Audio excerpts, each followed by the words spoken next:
body? Yes, Doctor. And the police are particularly anxious that the cause of death be determined at the earliest possible moment. It's a pity. She was a very beautiful woman. One hates to perform an autopsy on a beautiful woman. But you've no other choice, Doctor. Most unusual. There are no marks of violence on the body. What do they suspect? Poison? Have they any idea? My understanding is, Doctor, that the authorities are entirely at sea as to how she was killed. They know why, but, and they also have the fellow who killed her. But... Yes, that doesn't matter. That's none of our business. Our business is to find out what killed her.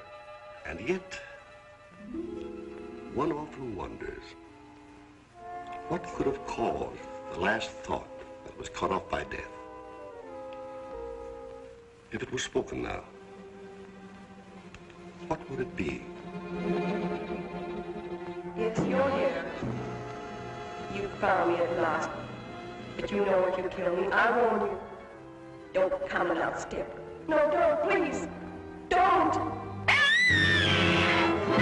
No, I told you I didn't want the bandage. Why, Laura?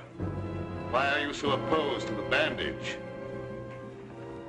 Does it remind you of something, perhaps? What do you mean? Oh, nothing, Laura, nothing. Now, won't you lie down again and let me complete the examination? You're a sick girl, you know, in a highly nervous condition. I want to know what you meant by saying the bandage reminded me of something. If you don't know, how should I?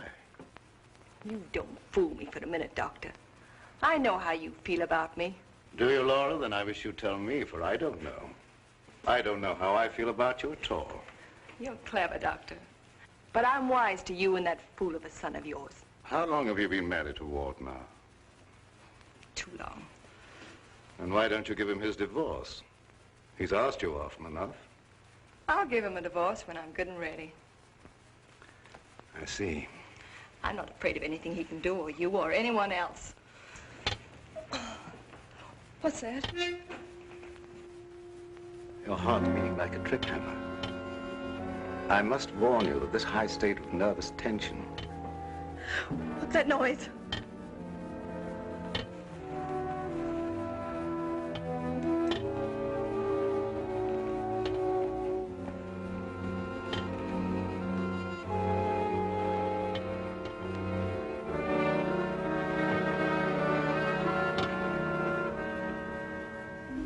It's only a branch tapping against the window.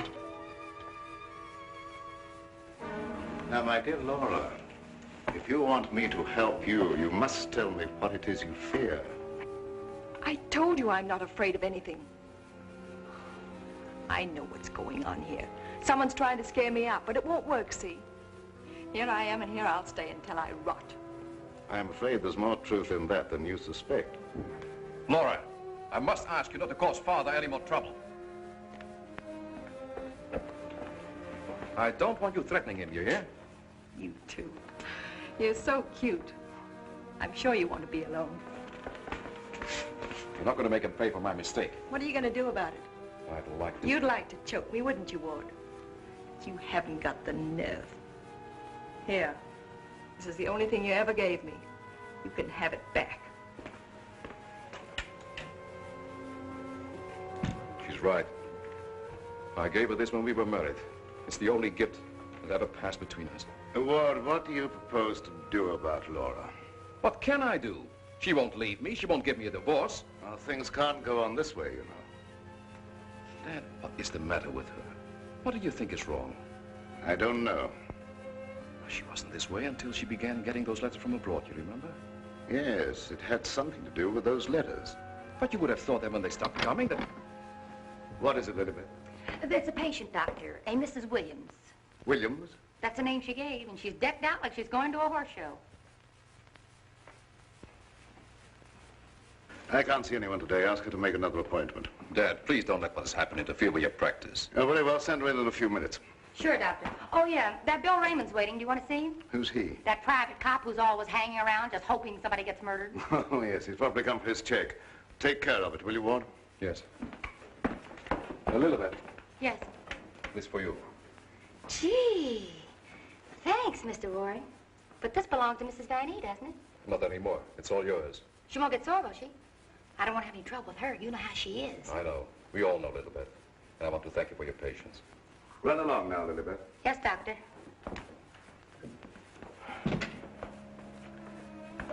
You made a fatal mistake, my boy, in marrying Laura. Yes, I know. But you don't suppose I'm going to stand for it forever, do you? No, I don't. And I don't think it will be necessary. Do you have a plan? I think it'll be better if you leave everything to me. From the day a mysterious caller came to see Dr. Van Ee. Oh, yes, I remember now, Mrs. Williams. I spoke to you this morning on the telephone. I'm sorry, but I can't tell you any more now than I told you then. Oh, naturally, Doctor. I did not mean to imply that there were any abnormal goings-on here. I assure you that is not, Mrs. Williams, nor will there be. Nevertheless, Doctor, the way you were described to me and the way your place was described to me, I am certain that I am in the right place. May I ask from whom you obtained these descriptions? From a friend, Doctor. A mutual friend. Lily Beth, the woman I love. Can't we be friends? Stop tracking your big flat feet after me wherever I go. I've got things to do. Oh, gee, it's wonderful just to see you around, busying yourself, the little housewife. I never knew the cop who didn't love to stand around and watch other people work. Mrs. Williams, it's obvious from your conversation that you've come into possession of certain facts concerning my past. I know of only one person who could have given you that information, and it was my belief, yes, even my hope, that person was dead. But let me say that even if that person were alive, I should not submit to blackmail from you or from anyone else.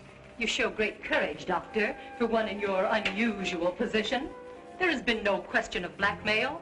I came here seeking your cooperation, which you have refused to give. So, let us call the matter closed. Thank you.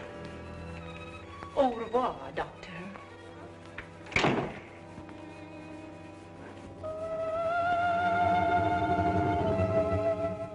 Then came this sinister pair.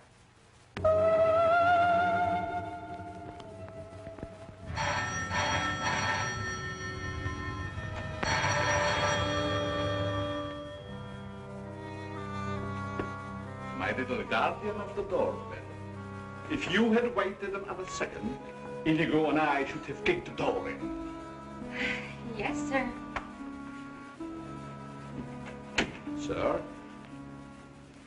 there is an air of inquiry about you that immediately offends my deepest nature. There is something suggesting Scotland Yard, the French Sûreté, the Italian Carabinieri, the Turkish Police, and other minions of the law. Short, sir, I think you're a cop. Yeah, how'd you know? I believe I'm in the home of Dr. Josef Van Ee. Yes, sir. I mean, sirs. Oh, do not be polite to Indigo. He's only offended by it. Run along, Indigo. Make yourself at home. We got a nice tree in the yard, but it ain't got no coconuts.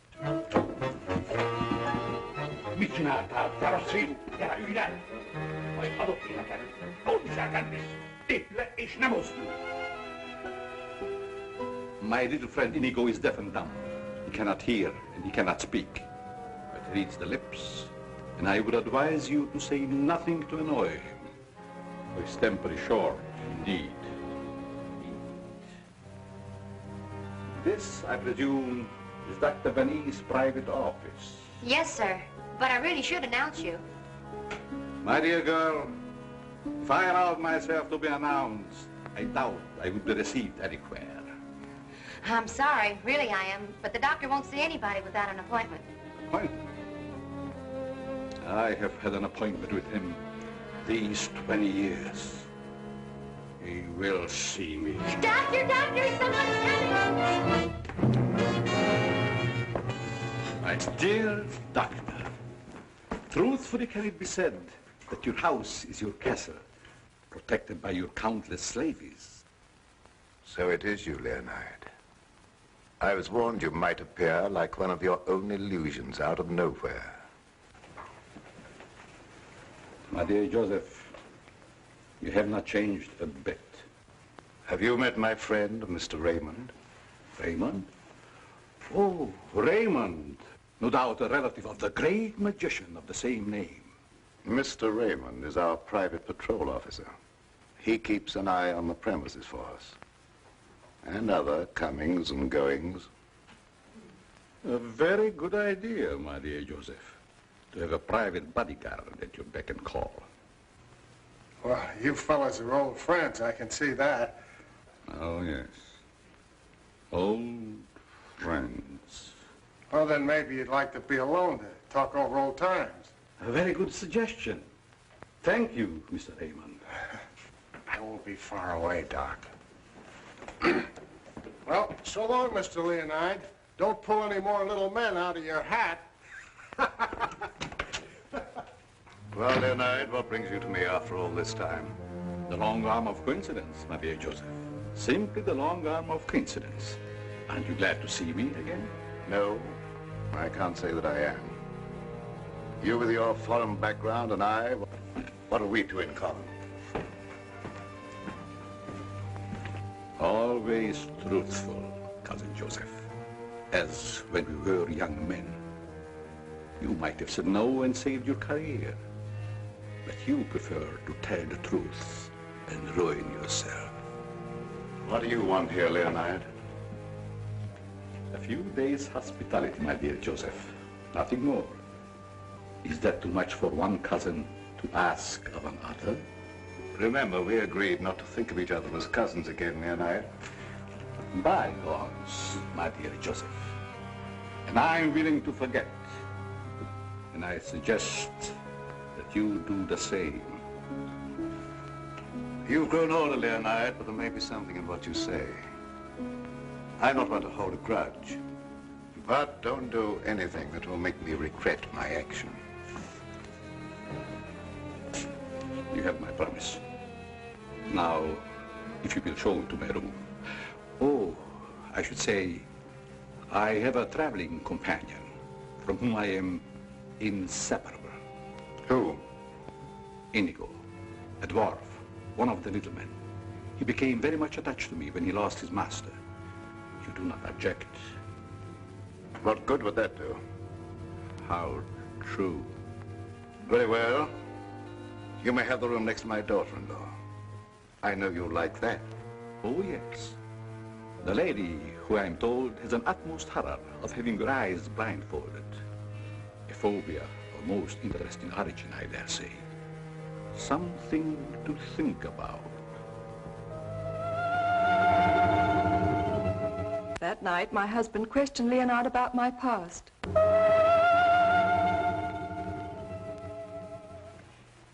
Cousin Leo. Oh, my dear Ward. How flattering that you remember me. Well, how could I ever forget you? What are you doing here? A chance visitor, my boy. I wanted to see the old homestead again. You've seen Father? Yes, and he received me with open arms, in a manner of speaking. Well, I don't mind telling you, you came at a very bad time. We're having some trouble. My boy, trouble and I are like this. I presume you refer to the charming lady in the room next to mine, your wife, I believe. Yes, Laura. I haven't met her, but I'm looking forward to the pleasure. I'd like to talk to you for a moment. All right.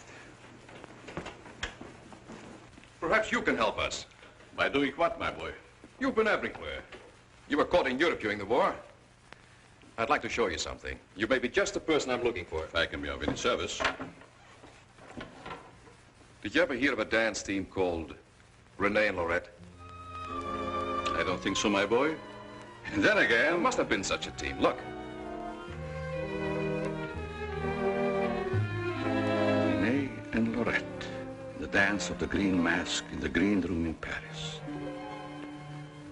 Green room. Yes? Oh, the face of the man does seem slightly familiar. May I ask, where you got this photograph? The maid, Lilibet, found it in Laura's room and turned it over to me. Oh, well, my boy, I'm afraid I can't help you. I played the green room on several occasions, but never with these people. In fact, I don't seem to remember them at all. And I appeared in many clubs during the occupation. I'm sure the girl behind the green mask in this picture is Laura. How can you be sure? Who can ever be sure what's behind a mask? If the people in this photograph could suddenly come to life. I'd like to know who the man is. It can be anyone, my friend. Anyone. In this makeup, it might be even I. I wish you wouldn't joke about it. This is very serious. Of course. But let us say you found out who the man in the photograph is. What then? I have an idea that if the man in this picture were to show up, I'd find out I wasn't married to Laura at all. Think over what I've asked you. It'll be to your advantage. Certainly, my boy. I will give it every consideration. And perhaps something will occur. Who knows? Don't you want to leave the photograph with me for my further study? It might be the very incentive that my memory needs. No, thanks. I'll keep it. As you wish.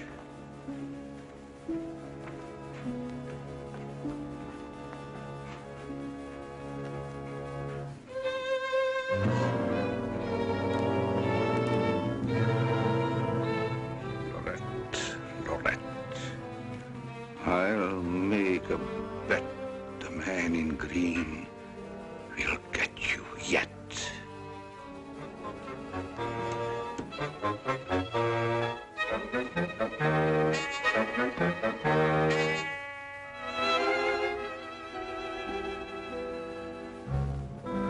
Indigo.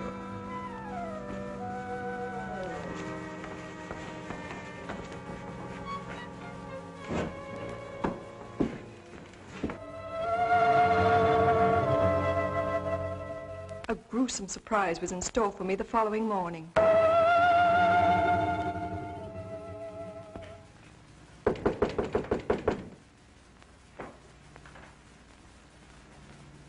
Who is it? It's me, ma'am. What do you want? The afternoon mail. You wanted to know when it arrived. Was there anything for me? Yes, ma'am. Put it under the door. I can't. It's a package.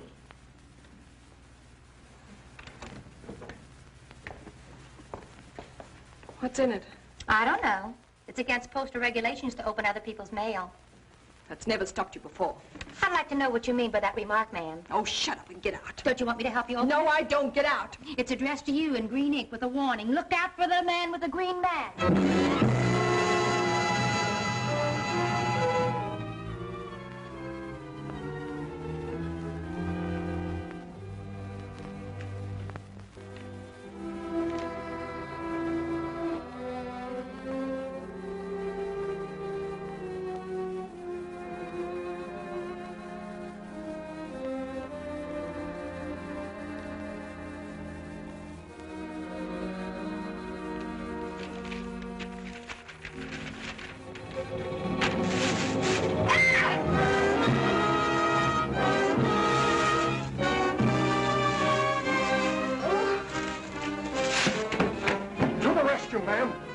Which way did he go? Get out! Get out! I just heard you yell. I was hoping it was a murder at least. Get out, I tell you, you have no business here. Well, but you don't understand. I'm supposed to be here. That's what I'm being paid for. Paid? Yeah. You see, I'm Bill Raymond, private cop in this neck of the woods. I was hoping we'd have a little murder or something happen around here so as I could solve it and get my old job back at Sentinel Homicide. Nothing personal, of course. Who told you to say these things to me? Well, nobody said nothing to me. I was just waiting around outside to see Dr. Van Ee, and I heard you yell. So you're a friend of that crazy doctor and his son? Crazy? I wouldn't exactly say that, ma'am. The doc's a pretty good egg. You wouldn't want anyone to say you was crazy, even if you... You can go back and tell them I'm not afraid of being murdered by you or them or anyone else. No, I don't guess you are, ma'am. Still and all, if you was to get murdered and I was to find out who done it, it'd be kind of a break for me. Va-t'en, fils de cochon. I wouldn't say that to you, lady, even if I knew what it meant. Now will you get out? All right, I can take a hint. Nice little bedroom companion you've got there. Get out. I'll go, but don't think I'll come running next time you yell. I'll know it's a fake.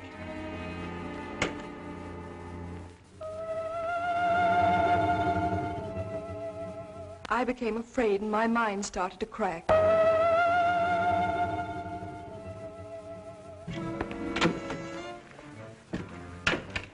Lilybeth, my melancholy baby, where are you? Where'd you get that box? I don't know what you're talking about. You lying little snoop going through my things. What'd you do with the picture? Where is it? I didn't see it. That's the last time you put your hands on me. I'll give you one more chance and then I told you I don't know where the picture is and I don't know what you're talking about. It's been you all the time going through my things, opening my mail, rapping on my door at night. Now you're blaming me. I've never touched anything of yours. You've got my robe on now. Where'd you get that? I was just trying it on. Mr. Ward gave it to me. He said you didn't want it anymore. I'll tell you when there's something I don't want. Oh, shut up. It's only a dummy. A dummy? Where'd you get that thing? I suppose you're going to tell me you don't know anything about that either. Oh, I bet it was in the box. In the box I brought up for you, that's what. There were no stamps on it. How did it get in the mail? I don't know. The doorbell rang, and I thought it was a mailman. I opened the door, and it was sitting there on the stoop. You're lying. No, I'm not. I don't mind telling a lie now and then, but I'm not lying now, honest. You're trying to scare me out. I'm not leaving. No, but I am. You come here. You and Mr. Ward are pretty thick, aren't you? Thick? Yes, thick like your head. He's fallen in love with someone else. Who's she? I don't know. It's not me. I know it isn't you. I know all the signs. He's fallen in love with some simple-faced man. There's always a way to get even with them. I've got to find that picture. Otherwise, they won't know what he looks like. I've got to send it to the police. He won't dare touch me. Who do you mean, the man in the picture? Have you seen him? Maybe I have, and maybe I haven't. Maybe I saw him go behind the thicket, or through the wall, or under the house. He's here in the house? Yes. I let him in. I let him in. He was waiting outside to get you, Miss Laval. Miss Laval. There's nothing safe from your prying eyes, is there? You think you know everything, don't you? I know why you're afraid, and I know what you've done. No, I'm not so thick. I'm not as thick as you think I am, Miss Laval. That head's supposed to be you, kind of a calling card. I'll remind you that. Why, you...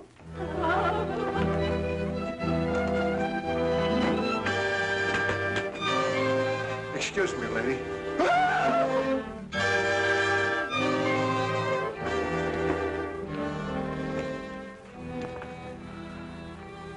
Oh, I'm afraid. I'm afraid. Where are you hiding?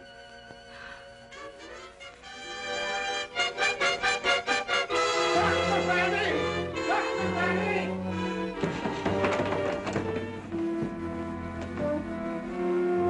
Dr. Van Ee! Dr. Van Ee! Doc. Fun is fun. But after all, there ain't nothing in my contract that says I gotta... Well, now I ask, is that anything to be playing football with? Where did you get that, Raymond? Miss Van Ee chucked it at me like I was a pass receiver for a football team. And I'm all out of practice. Let me see it. This comes from a group of anatomical specimens that was locked in a room in the cellar. How did you happen to get it? That's what I'm trying to tell you. There I was, outside her door, strictly minding my own business, understand? Listening at the keyhole. I don't think that belongs in the realm of your duties, Raymond. But, Doc, there were screams inside. You gotta admit it's within the longitude of my profession to make with an investigatory reaction thereto. What am I saying? I don't understand how his head got from its locked room in the cellar. Well, the way I heard it, it was sent to Mrs. Van Ee. That was rather a gruesome practical joke. Why, your anatomical locker hasn't been opened for ages. I think you once told me you'd lost the only key to it. I know. There is no key to my knowledge. Why, that thing didn't walk out of the room by itself. Hardly. Doc, I'm worried. What about, Raymond? Well, now, take this head business. The whole thing don't seem hardly serious to me. I think that if it's all the same to you, I better be checking along to other duties. You're not afraid, are you, Raymond? Who, me? Scared? It's just that I don't think that there's going to be any murder here done after all. That's too bad. Well, it's not your fault, I guess. It's just not my lucky day, that's all. Thank you, Lilibeth. Oh, Miss Lilibeth, have you a little more coffee in the kitchen? What happened to the 3 gallons I already gave you today? Lilibeth, what you need is a good, strong, steady man Who is always hanging around, tracking up my floors and things. What's that on your shoe? Looks like cobwebs from out of the cellar. What were you doing in the basement? It could have been the attic. Bill Raymond, you're holding out on me. What are you up to? Up to? Yes. Who asked you to go poking around in the cellar? It was in performance of my duty. What duty? What did you find? Absolutely nothing. That's what makes me so disgusted. Too bad about you. You know, Lilibeth, I think somebody around here is just kidding. They don't mean business at all. Why don't you just wait around and see? Say, if you got any inside dope, I wish you'd tip me off.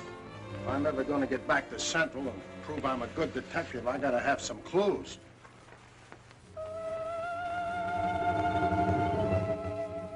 Yes, I was scared. Scared of my life.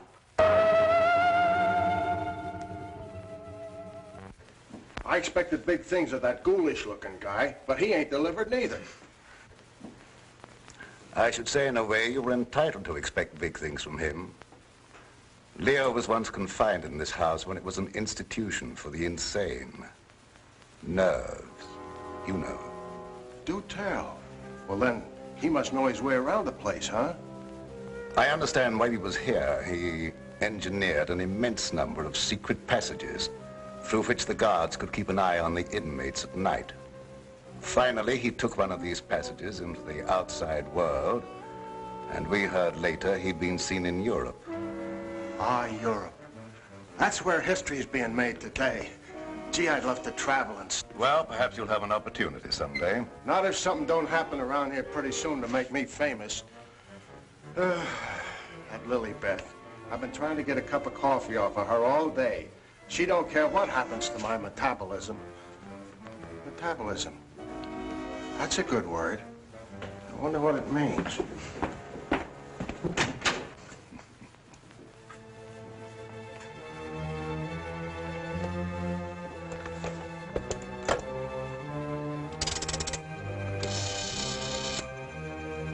Operator, I want the police right away.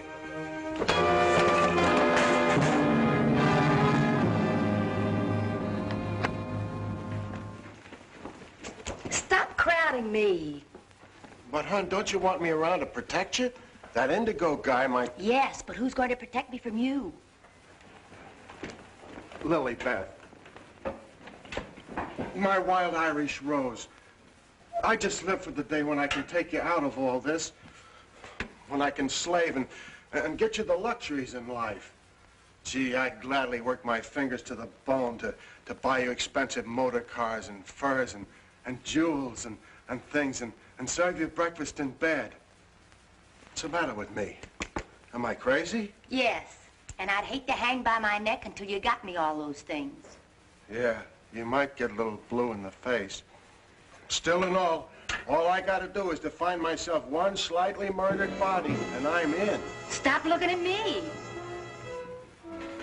Oh, Lilibeth, sometimes I think I'm not getting anywheres with you. What do you think? I think you've got a good idea there. All right, all right. You'll be sorry someday when you see my picture in the paper. Wait and see. Hey, Lilibeth, why don't you answer the doorbell? Maybe that Indigo guy wants in.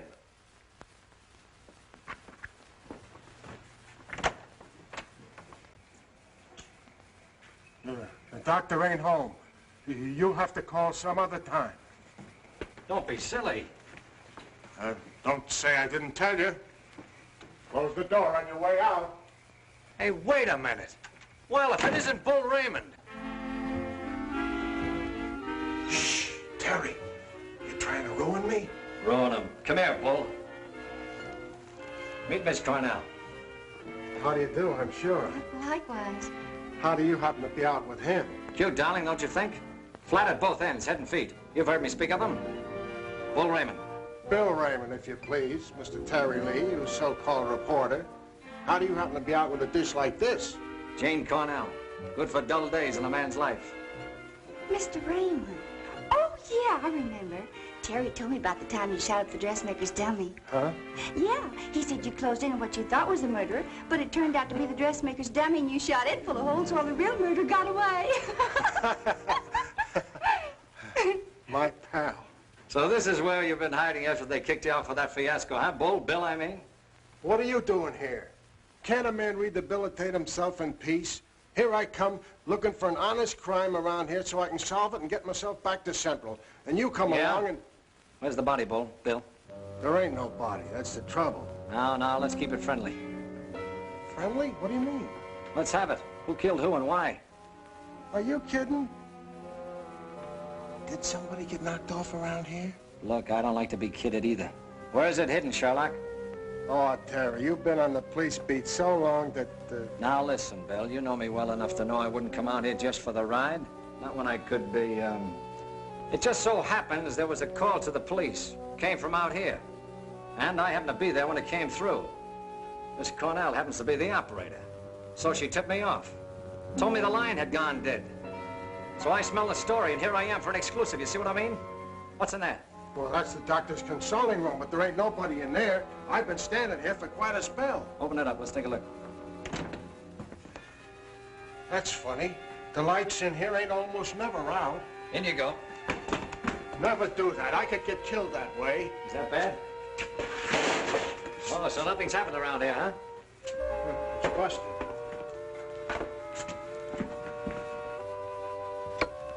There, see? Like I said, there ain't nobody here.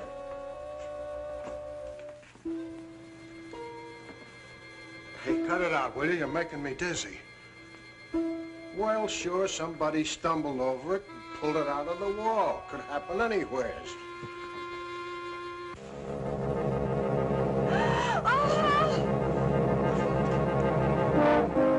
Wants to shake hands with you, Bill. Step right up. Not me. You seen it first.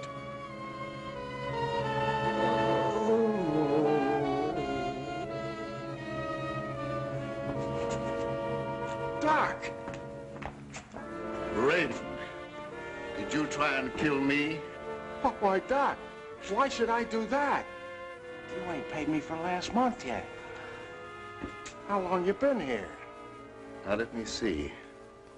I was going to make a telephone call when... Somebody conked your hand, Doctor? Then ripped the telephone wire out? Yes, I imagine that is about what happened.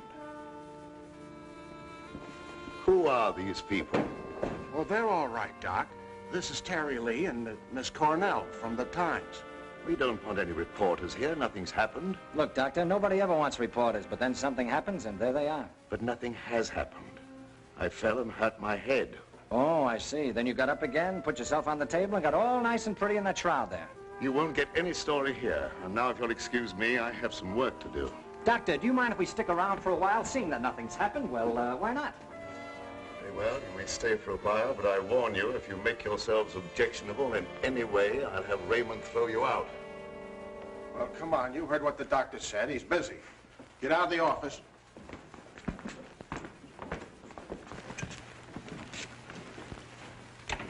Probably a pretty nice guy, caught in a tough spot. That's the way I see it. You wouldn't want me to tell him you got kicked out of homicide, would you, Bill, old boy? Oh, Terry, you're my pal. You know that, don't you? Would I kick you out? You would if you could, Bill. Now, why can we have a little talk, quiet like? Well, if you just follow me in the parlor over here.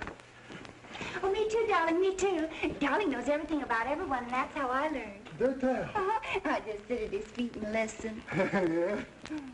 Baby, I'm going to miss you an awful lot when I grow tired of you. Now, remember, you're just going to listen. Well, of course, darling. What else do I do when I'm with you? Sit down. Now, as I remember it, there was a singer at the Click Club who called herself Flora Laval. Didn't she marry young Ward Van Ee a couple of years ago? I don't know nothing about it. Oh, yes, you do. It was just about the same time that you had that affair with the dressmaker's dummy. Oh, yeah. Yeah, now I remember, Terry. You're right.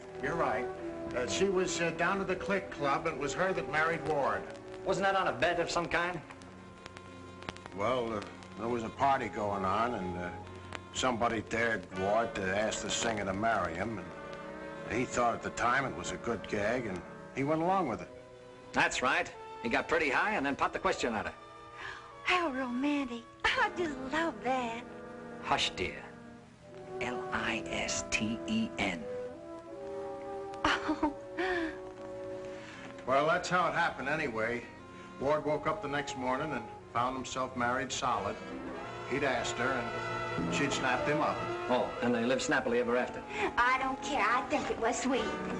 Darling, couldn't I get you high sometime and... Sweetheart, have you ever heard the old saying about little girls? What's that?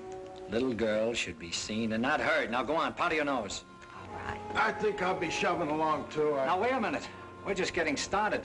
We were talking about a singer who called herself Laura Laval. Pushed away into this house for good reasons of her own. Gentlemen, I beg your pardon. I must tell you frankly, I have been eavesdropping.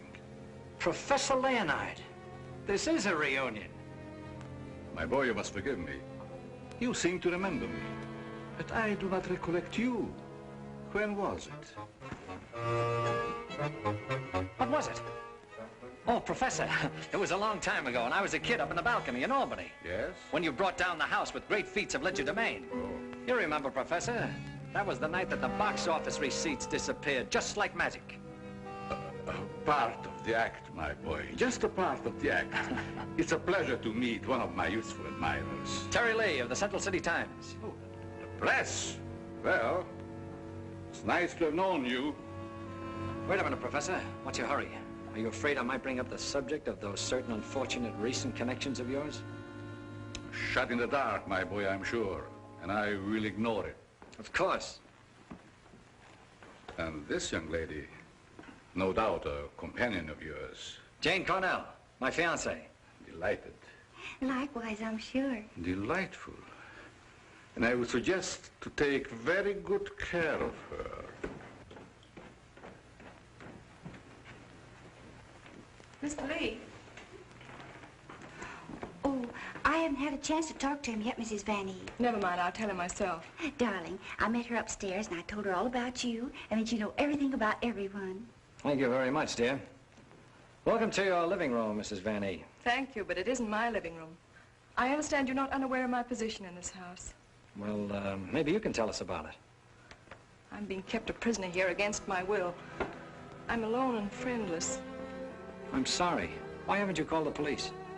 They've done nothing but to call for the police. They have kept me penniless so that I can't leave. I understand. They're trying to destroy my mind, Mr. Lee. By innuendo and indirection, they're trying to make me believe I've done something dreadful in the past. That I'm to be the victim of some horrible vengeance. You know best about that. I'm innocent, Mr. Lee. I've done nothing.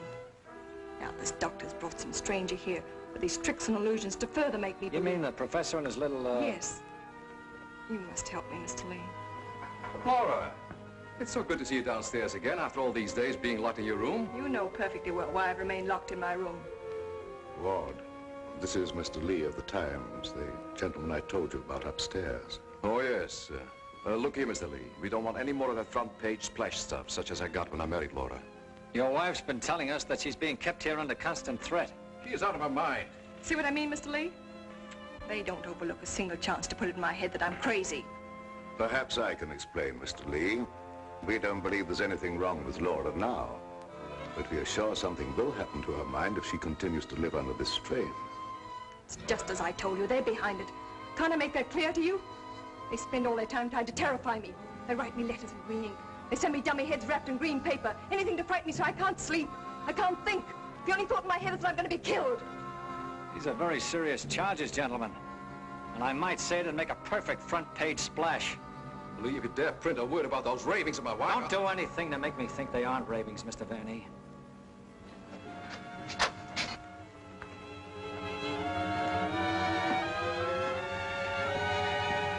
He said to put the blindfold on, and you will know the truth. No!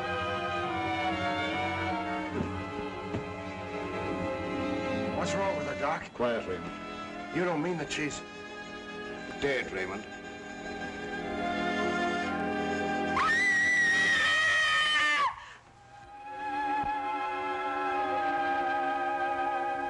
Then I knew that he was here.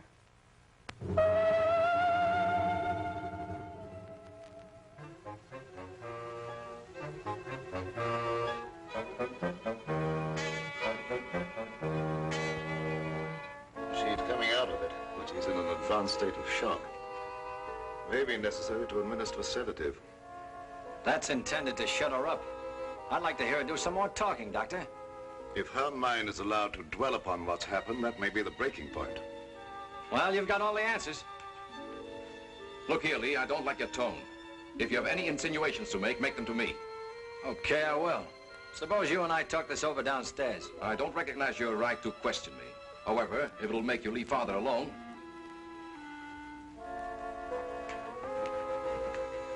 Bill, fix yourself a chair right outside the door and don't leave until I get back. Sure, sure. But what about Lily back? Don't she rate nothing around here? Now, Lee, first I'd like to see your credentials. You bust in here saying you're a reporter. That's the old turn the tables gag, Van Ee, but if it'll make you any happier, take a look. All right, you're a reporter. But I still don't understand how you and the young lady got the news about our troubles. Do you really believe that story, Lee? Do you in your right senses really believe that we are keeping Laura a prisoner here? That's what the lady says. She said that... Nonsense. Nothing would please me more than if she got out. Look, I don't get any of this stuff, Van Ee, but there's a tricky deal going on around here, and I intend to sit in on it. Too bad I can't flash the city desk to make ready for a front-page replay. Yes, isn't it? Either your wife is the victim of a well-plotted program of persecution calculated to drive her insane, or she's the witch you say she is. You're the fellow with the nose for news. What does it tell you? It tells me that right now I'd like to know where your disappearing relative is.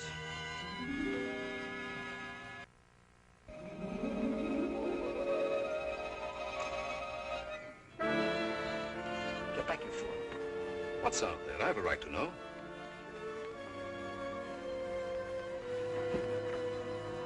Don't see anything. What was it? It isn't possible. It isn't possible, of course. What do you see out there, Lee? I've had enough of this. Come on. Are you nervous, Miss Cornell? Oh, no. I think it's very exciting. Well, Professor, I thought I just saw you outside, baying at the moon. You disturb her sleep. Poor child. Where have you been? How about you start acting normally for a change? You're bringing suspicion upon all of us. I, my boy? What have I done? Suppose you tell us. Has no one arranged to silence you yet, Mr. Lee? What a pity. I don't silence very easy, Professor, and it'd take a lot more than what you've done to her. Do you suggest that I had a hand in that poor girl's unfortunate demise? Why don't you behave yourself, Professor? Mr. Van Ee here has the right idea. You're just gumming up the works. I did my humble best. Who are you working for? What do you expect to get out of it? I'm discharging a debt, Mr. Lee. A debt contracted many years ago. Now, are you any wiser than you were a moment ago? No, but I'm beginning to get a general idea. By the way, how's that little girl of yours? I hope fervently that nothing happened to her. She would look so beautiful lying here.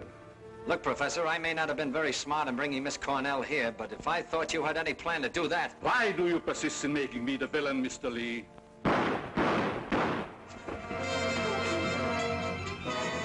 Now we will let you be the witness, Mr. Lee. I am here. The sounds came from upstairs, right? Always reliable. Now what do you rehearse? In there, Terry. In there. It's murder.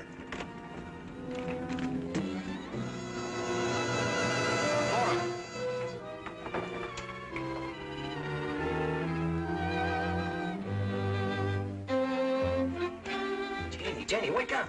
Wake up! Oh, Terry. Tell me, what happened? Oh, Terry, darling. Let me think. Everything went black and... Yes? Then it started to talk. What started to talk? I don't know. That thing. Now, look. let's get back to the beginning. I left you here with Dr. Van Ee. Yeah, and then he gave Mrs. Van Ee a shot with a long needle. Never mind that. All right. Then he said, would I sit with Mrs. Van Ee? Okay, okay. Where is she now? Who? Mrs. Van Ee. Where did she go? That's just what I asked you, Janie. Well, she was right here. Then Dr. Van Ee went out. Then what happened? Well, oh, then Bill Raymond came in. Oh, that's great. The two of you in the same room at the same time. How did you communicate with each other? Sign language? Oh, I don't care. All you do is make fun of me. I didn't ask to come to this, whatever it is. Oh, yes, you did, dear. Don't you remember? You said you wanted to see what the life of a reporter was like. Don't forget, Mr. Lee, one must not expect too much of certain types of mentality. Shut up, Bill Raymond. I remember you when you couldn't even make your X. Oh, I want to go home. We can't go home, darling. We've got to get a story. Why? You don't understand. Yes, I do. Why do we have to get the story? Who cares? She's got you there. All right. Now you tell me, what happened to you?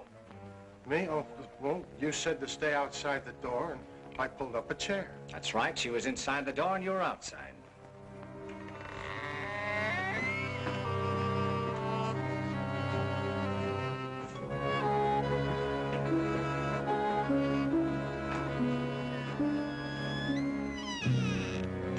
Then come that odor of heavenly perfume. That was an Lily Beth. It was sweet and penetrating, like an ancient drug. And I felt kind of sleepy-like. Oh, so sleepy.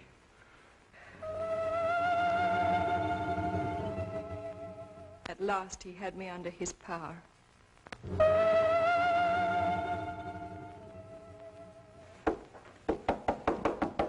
There must be a button or a gadget of some kind around here. 2 o'clock, almost deadline for the 9 o'clock final. Oh, Terry, what makes you think there's anything behind them walls? I've got a sneaking suspicion that the professor uses them for a disappearing act. I wish Lily Beth was here. Make me a cup of coffee. Well, she's right over in the doctor's office. Why don't you ask her? Poor Lily Beth. I kind of hinted that all I needed was a murdered body, but I didn't think she'd take it personal. Will you stay with those walls? I've been around them 3 times, Terry. The thing I can't understand, if the professor was down here when the trouble was going on upstairs, he just had to be 2 different guys in order to have a hand in it. Oh, Terry, let's figure it out in the morning, huh?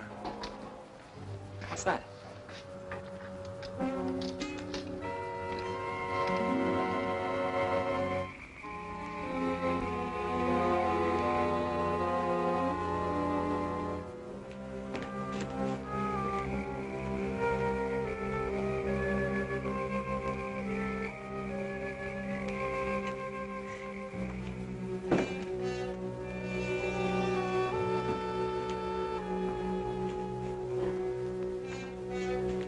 Wake up.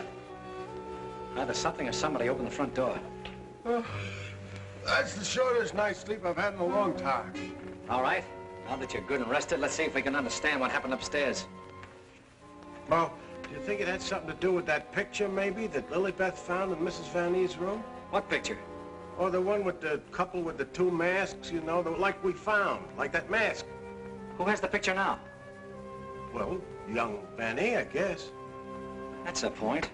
Where has Mr. Van Ee been since his wife's disappearance? Well, him and his old man are sleeping, but I guess they got some sense. No, no, no. I've already checked that, and they haven't slept in their beds tonight. Wake up! I refuse to answer on the grounds that my tend to incriminate or degrade me. My unconscious mind. Now, look, Bill, please stay awake for a while. Now, look, tell me, what happened when you smelled that sweet odor in the hall upstairs? No, it smelled lovely. Lovely, that's all I can remember. And Dr. Van Ee had already left Laura's room, is that right? Yeah, he'd gone out, and he said goodnight, and he had given her some sedative or something that he said would take care of her till morning, and then he went down the hall to his own room. And then you fell asleep? Yeah, no, I just kind of dozed off a little. Like this. Here's your coffee, sir. Terry, that's a dirty trick. Stay Stay on the other side of that window. What for? Take a look. I'm looking. What do you see?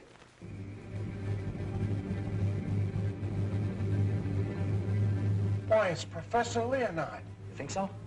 Come on, get outside. Who, me? Yes, you. I can't go out there with Jane in here. Well, why can't I stay inside and watch and you go outside? Oh, that's great. You watch the way you did upstairs. Now, do you want that guy to get away? Yes.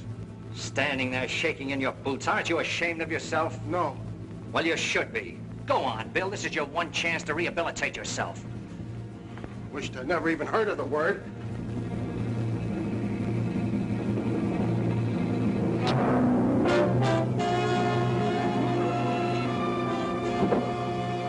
Have your gun ready. What good is a gun against what's going on around here? Lilybeth! Oh, gee, this ain't natural. Who are you talking to? The woman I loved. Poor little angel. Try and speak to me. She can't hear you.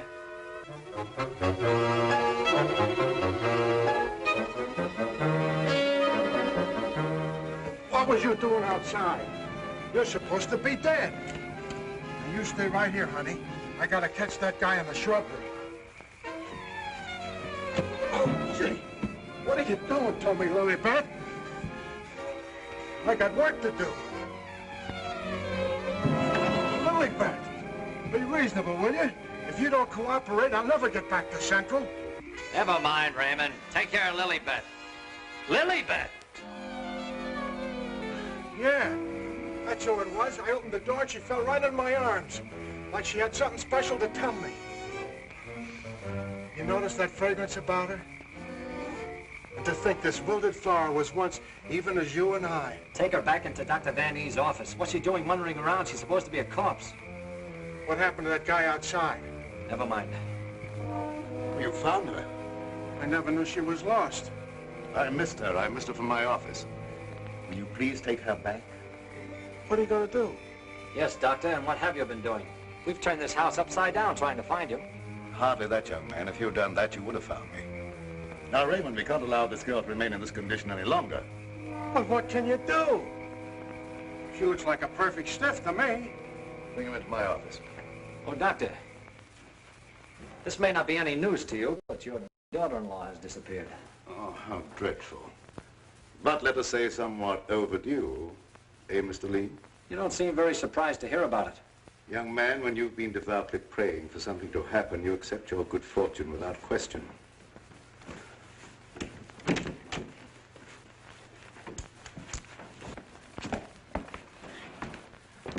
We thought that probably you might be able to throw some light on the subject.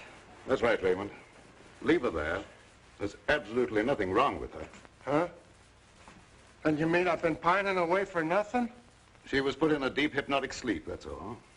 But why? Why, Doc? Who done it? It was done so that she would obey certain orders that were transmitted to her. If that's true, then why did you declare her dead? I had my own good reasons.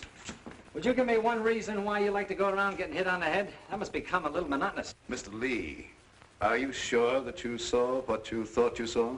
Well, I'm not blind. I might be getting a little dizzy in this madhouse.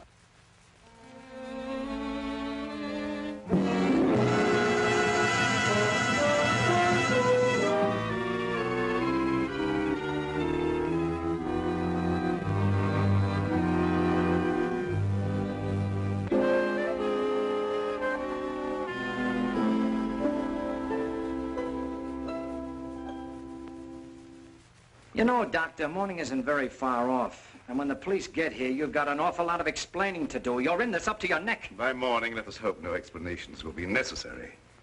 Everything will have explained itself. Poor little sleeping beauty.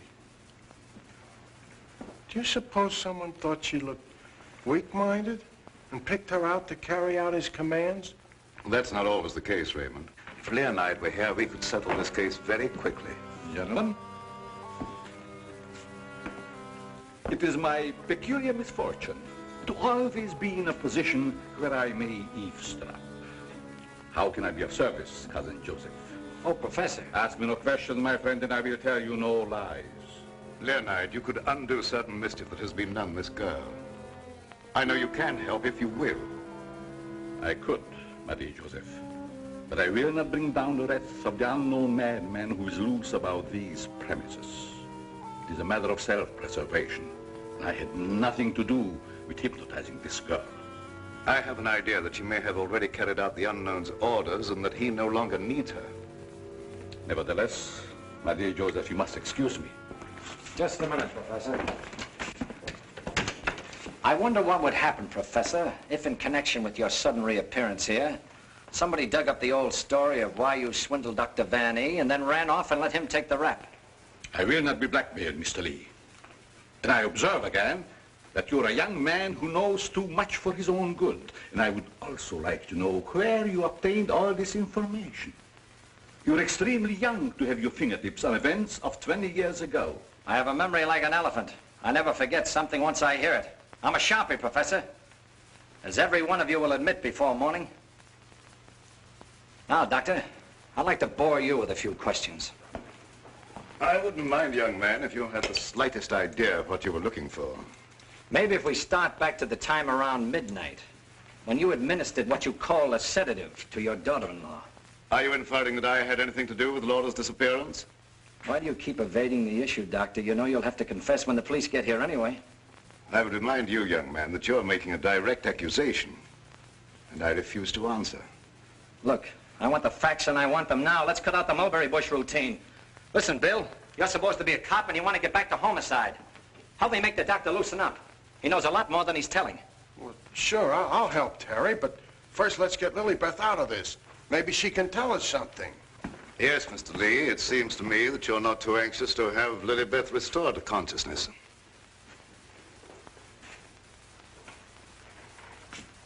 What do you hear, Doc?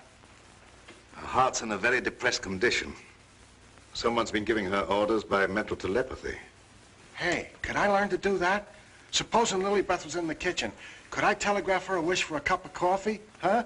Perhaps, Raymond, someday when we have a little time, I'll indicate the principles of hypnosis to you. My dear Joseph, the principle of hypnosis isn't as simple as you would make them believe. It requires a long and patient study. But I will risk the wrath of the unknown. For I see you truly love this child.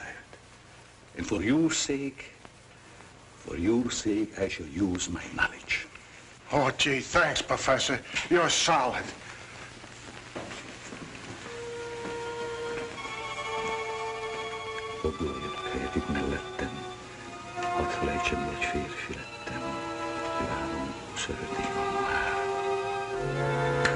Wake up.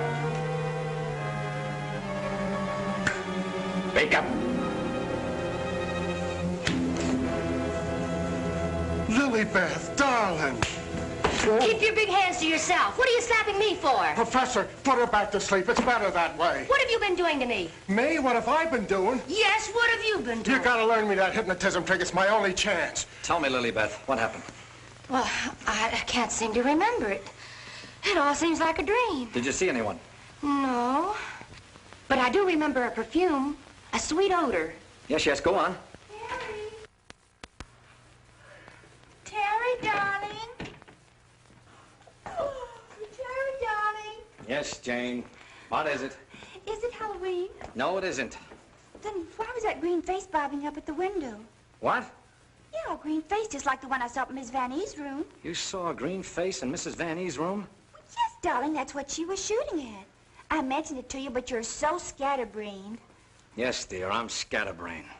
Does your mind feel rested now and everything after your nap? Mm-hmm. That's a good girl. Now, come on, tell me, what happened? Oh, don't yell at me. I can tell you just how it happened. We were alone in the room, and Laura was going to sleep. And then she said, oh, take away the bandage. And I said, what bandage? And then she said, oh, don't shoot me. I didn't mean to do it. And then, oh, the room got awfully black. I think somebody must have turned off the lights. Just like that. Go ahead, you're doing fine. Well... Yeah, the lights had already gone out. Uh-huh. And the room got awfully dark. You've already said that. Think hard now. You saw a green mask. It came out of the wardrobe. Like a moth? Yes, darling, just like like a moth. Oh, how clever of you. He was just like a great big moth, and he flew around and Please around. don't make yourself any dizzier than you are. Now tell me the rest of it. Well, I just don't see how you could remember that it was like a great big moth. And did you see it? Were you there hiding in the wardrobe, maybe? No, I wasn't in the wardrobe. Now look, Jane, please, be yourself. No, I mean, don't be yourself. Just relax. Relax. Mr. Lee, just a moment. Where were you? Were you upstairs? No, I was down here talking with your son.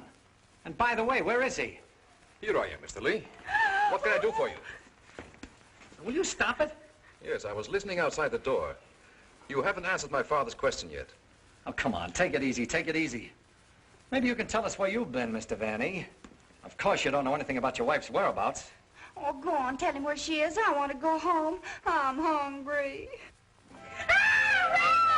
Quiet, everybody, quiet! Laura! Don't. No, don't. Don't.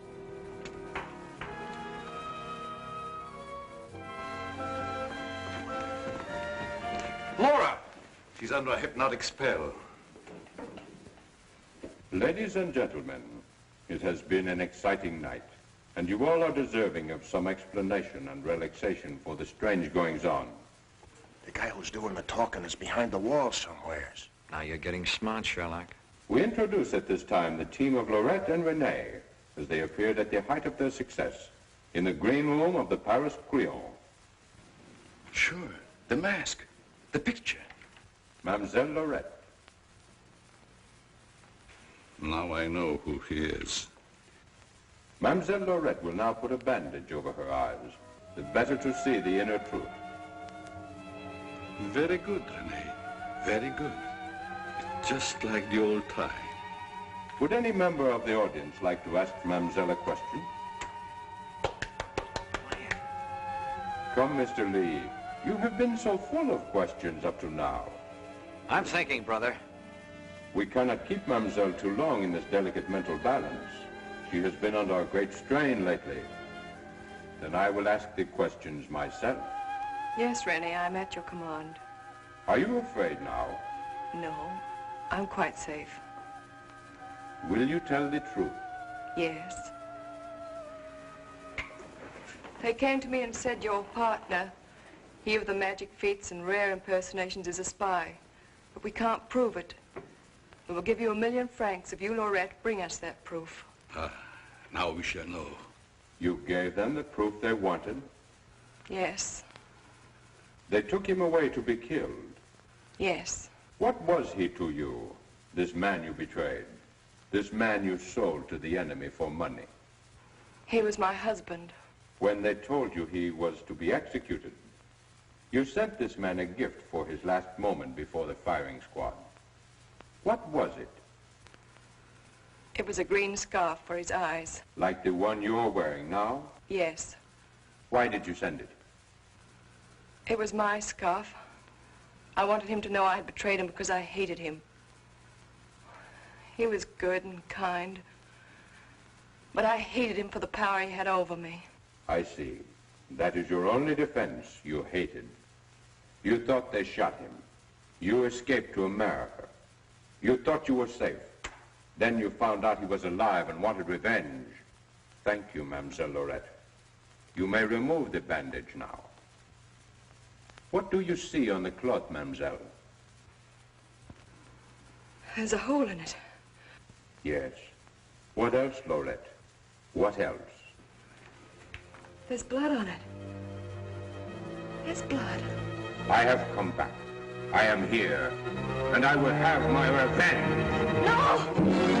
No, don't touch me! Ah! Outside, under the window, you know where.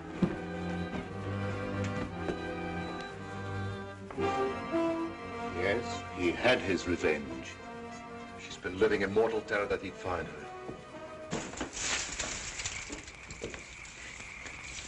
Just a minute, lady. You ain't going nowheres. Well, if it ain't Mrs. Williams, come along with me. Come on, you want me to slug you? Get inside. Hey, Terry, come here. Get a load of this. There's your man. At last I caught me a murderer. You're wrong. I never laid a hand on her. Nay, my boy, you kept your promise to me. You said you wouldn't touch her. But she's dead, ain't she? And you ain't going nowhere till we find out what killed her. And you, Professor, you know too much for your own good. I'm holding you, too. Now you're getting smart, Bill. Well, Professor, I see you two know each other. Yes. Rene was my assistant. I taught him everything he knows. He went out for himself and became a success. Later, we met in a concentration camp. And here we are. A small world, Mr. Lee. A small world, indeed. Terry, isn't this the place where you get the marriage licenses? No, dear, this is the morgue, the morgue. Oh, darling, you say the cutest things. The mark! Oh! Now, never mind, dear. You just stay right here. Nobody will get you. Oh, but... Well, Doctor, got anything to add to my story of the year? Who's this Rene? Rene was her husband. She turned him over for a sum. Figured the Nazis would take care of him, but he had ideas of his own. Look, Doc, was it murder? Do I finally get a break? Was she murdered? We're sending the report to the police. What was it say? Ah, come on, Doctor. Don't hold out on us. I didn't understand it at first, but I do now. There were no marks of violence on the body, and we found no internal disturbances. What does this all add up to, Doctor? Yes, let's have it. She was literally scared to death.